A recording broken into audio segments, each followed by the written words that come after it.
Hello, hello. My name is Massimo. This is episode 1 for me of Smart Stack. And in today's episode and in this YouTube channel, myself and my colleague Tom are going to have a fun time reviewing technology, typically cloud-based tech, software specifically. And in today's video, I'm going to be reviewing Make.com. I believe it used to be called Integromat. Now it's called Make.com. It's a workflow management tool similar to Zapier. And so in today's video, I'm going to go through what's good about it, what I wish they would improve, some differences to Zapier. Zapier is kind of the OG kingpin. And yeah, so please like, comment, subscribe, and I'll see you in the video. Alrighty, so here we go. Make.com. Really, really cool software. I've been personally in this workflow management world, dabbling with tools for probably 6 years now, 5 years. So I've seen a lot, but truthfully, I've only used a couple of them. Make is one of them that I used maybe 6-8 months ago for some Notion automations that I did for myself. But today what I'm going to cover is what it is, how it's different, what's cool about it. There are some really unique features that I don't see elsewhere that I thought were worth mentioning. So let's first talk about what Make is. They try to be different than some of the other tools, predominantly Zapier out there.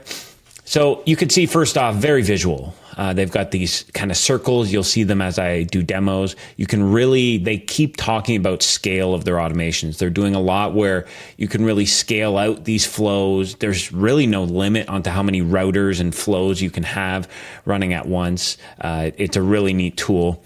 They also talk a lot about their visualization. So as they go through, they're constantly showing how to visualize your workflow. That's one thing that I personally find hard with Zapier and some other tools. Like you kind of get lost. Zapier is very linear. You kind of get lost in the logic tree. This becomes very easy. You'll see when I get in to the tool, there's actually buttons you can click that actually show like a little hopscotch record going through the flow, so you know kind of what runs and when.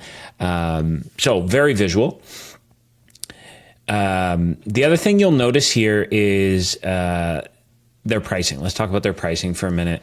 So their pricing is unique. They charge based on operation.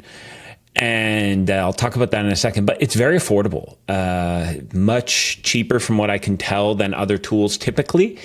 And when I say other tools, I mean Zapier. So it's honestly a relatively inexpensive tool at this point for what it does. It's actually very impressive. So I would say the flexibility is really good. The interface is really good. The look and feel is awesome. And the price is affordable. And just so you understand what an operation is, I'll bring up their little FAQ as well, because I think it helps. You can pause the video. But it's essentially, you'll see there will be little actions that you do in your scenarios. And anytime you do an action like pull something from a spreadsheet or repurpose an email or catch a webhook, that's an operation. So when you think about it, 10,000 of those a month is quite a lot, right? And you can scale this up. They have different plans. And so I think it's a really interesting way of pricing it. It gives you a lot of flexibility. So let's hop into the actual tool and I'll show you some stuff here. So first off, what you should understand is what a scenario is. So when you first log in, it's going to look something like this. You're going to have, so I'm on a free plan. I'm not paying, as you can see here. So you automatically get 1,000 operations per month. And I've been playing around and I've already used 5. So you can do a lot for free, which is really neat. They have all kinds of different pieces here, but I think one thing you should understand or recognize is scenarios. What is a scenario? And that's basically their flow, which I think Zapier calls it. So a scenario, it's kind of in the word. Let's say you want to move data from application A to application B. That's a scenario. And inside of the scenarios, there's operations. Application A does something and then sends data to application B. Those are 2+ scenarios, operations. So there's multiple operations to complete a scenario. And when you start thinking about it, that actually makes a lot of sense. It's pretty clear to me. I think the naming is fine. So as we go through this, you see you can have teams. They're very focused on that. They do a great job, as all these guys are, of making templates. Zapier started this with templates way back when. There's tons and tons of them here. Great searching tool. I deal a lot in the CRM world. So they've got all the big guys, honestly, all the guys you'll ever need. I don't see anyone having problems with this from a searchability standpoint. And a lot of their flows their scenarios are really easy to use and repurpose. I think they have some vetting process before you can make a template. Here is connections. So this is what you think. These are tools you can connect to. So I've already connected to some. You'll see as I go through that you can automatically connect to others. So these are like tools, right? So CRM I connected to and my Google. Webhooks. This is something a bit more advanced. I'm not going to go through this today, but you see it kind of has everything that you need here. So for what I'm going to go through today, because I think we just want kind of a basic overview, is building some. So I already went ahead and built 2 scenarios, and I'm going to go into the ones I've already built just so you get a flavor. So if I go into this one, when you first open it up, there will be it'll just be a blank slate here, right? And so when you go and click on an application, you can actually choose an application. Why don't I actually just do a sample one here? So if I create a new one, you'll see it'll be blank here. And so you can choose what application to connect to. There's a bunch here. If you choose one and you're not connected, you'll see it'll bring up create connection. Very straightforward. I like how it works. Their help articles are right here. You can ask the AI anything. It can actually build scenarios for you. It's pretty good, actually. I didn't really dive into it enough to critique it in a video format, but I thought it was pretty good. And so as you go through this, if I go back here to my scenario, you get the idea. So if I hit edit, so first, this scenario, what I'm basically saying is, like in a hypothetical, let's say anything is added to a Google Sheet, run, and then this tool has something called a router, which I think is really neat. So when you click here, you can actually add a router or a module. A module is one of these circles, like another tool. A router is logic, right? And so I added a router. And then I said, okay, if it's a qualified lead, go into the CRM. If it's an unqualified lead, go into the CRM in a different way. So that's kind of this scenario. I said, okay, my staff are entering things into a spreadsheet. I know certain email addresses and criteria makes them unqualified. So if it meets that, go down here. If it doesn't meet that, go up here, right? So as you go and click on each module, it'll ask you things. So it'll ask you to connect to Google. Then it'll say, okay, what file do you want? And so I have a spreadsheet called make. And then it says, okay, here are all the row headers. Do you want me to grab all of them? And I said, yes. So now it's going to look at the spreadsheet and grab every header. And this flow here that I made, I told it every new row in the sheet, grab what's in that new row. And then here's the router. So I went like this and I hit add router. You see? I'll just delete this one though. Then I'll connect these two. So then I made a router. And if I go up here, on this end of the router, I put CRM. And when I added CRM, you can see here, similarly, you can add the module that you want to add it into. So I said, I want to add it into leads. And then you can see I went through and mapped all of the fields from the Excel file. So column E is the company, last name column is B, etc. So it's fairly straightforward. All of the tools are like this, where you can actually filter what you want in here. Now, if there's something that's not in here, you can also just type it, right? And so now it'll append that. There's all kinds of other things you can do here. You can actually, I'll talk about these in a little bit, but you can add little functions. You can add little operators or words. You can do math functions, text, dates, join functions, and then these are those variables I talked about. So there's a lot you can actually input into this field, but I think for the majority of the time, what you're going to do is be mapping from another tool. And so where you're going to need to use some of these logic operators is if the data coming over is kind of unclean or you need to modify it in any way, then I'd recommend using some of these. Dates are always a pain in the butt.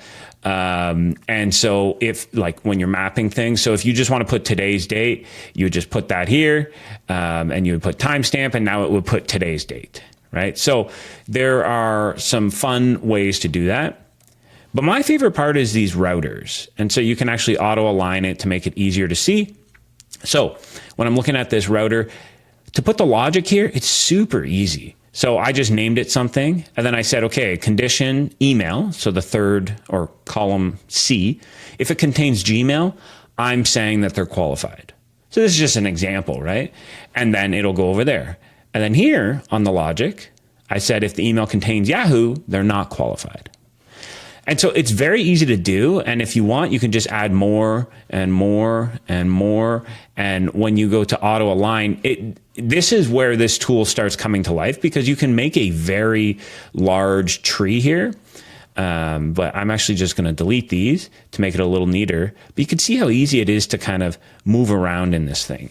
And I think they did a really good job on the interface. A couple other things that I think are really relevant. Once you start building out these big complex flows, there's some cool things you can do here. So one is notes.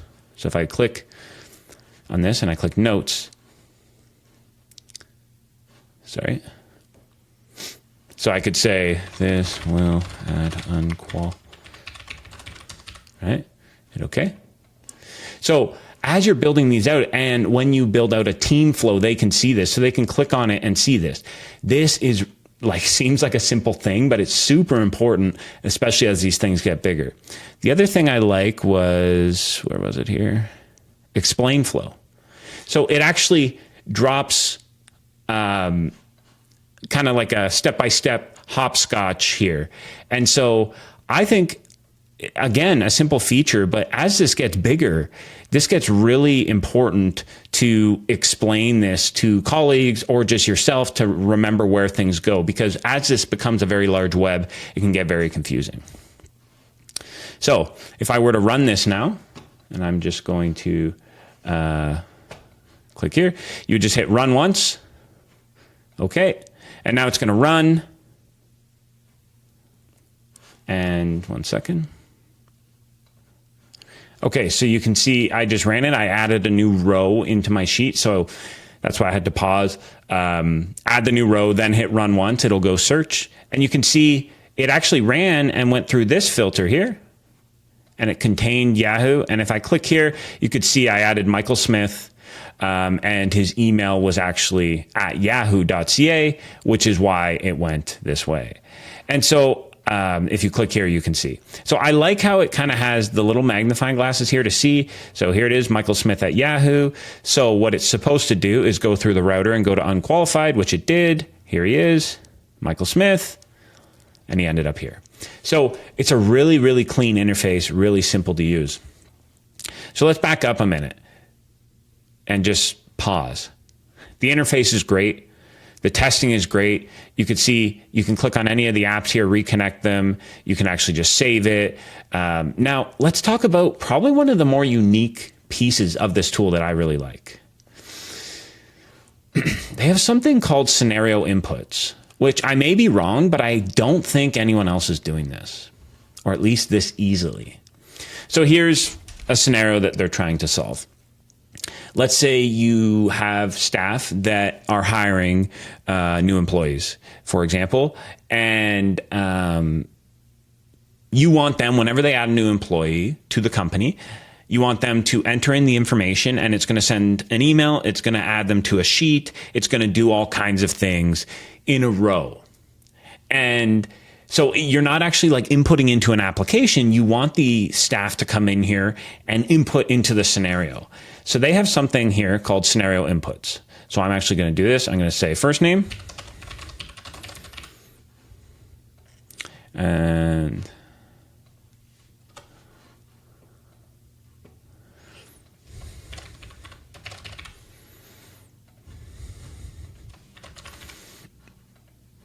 okay.